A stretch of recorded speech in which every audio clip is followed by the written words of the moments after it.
Թրամփը ցուցադրել է օվալաձև աշխատասենյակի և Սպիտակ տան ճեպազրույցների սենյակի ոսկեզօծ զարդարանքները։ Սպիտակ տան օվալաձև և գործադիր գրասենյակներում օգտագործվել է բարձրագույն որակի 24 կարատանոց ոսկու մի քանի կտոր։ Արտասահմանյան առաջնորդները, ինչպես բոլորը, խելագարվում են, երբ տեսնում են որակն ու գեղեցկությունը։ Աշխարհի ամենահաջողակ և ամենագեղեցիկ օվալաձև գրասենյակը, գրել է նախագահը Truth Social-ում։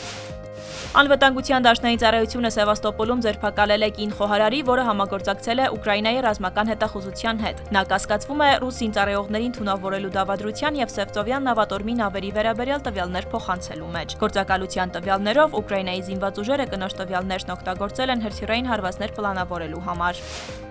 Իրանի արտգործնախարարը նամակ է հղել տարբեր երկրների իր պաշտոնակիցներին շեշտելով. Իրանի դեմ ՄԱԿ-ի պատժամիջոցների վերականգնման մասին ԱՄՆ-ի և եվրոպական երկրների պնդումները լիովին անհիմն են, անօրինական և անվավեր։ Առաքչի խոսքով այդ պնդումները հակասում են ՄԱԿ-ի բանաձևին, որով չեղարկվել էին Իրանի դեմ ՄԱԿ-ի պատժամիջոցները։ Իրանի հետ միջուկային համաձայնագրի կնքումից 10 տարի անց սեպտեմբերի 28-ին Մեծ Բրիտանիան, Ֆրանսիան և Գերմանիան ակտիվացրել են պատժամիջոցների վերականգնման մեխանիզմը, Իրանին մեղադրելով միջուկային էսկալացման և համագործակցության պակասի համար։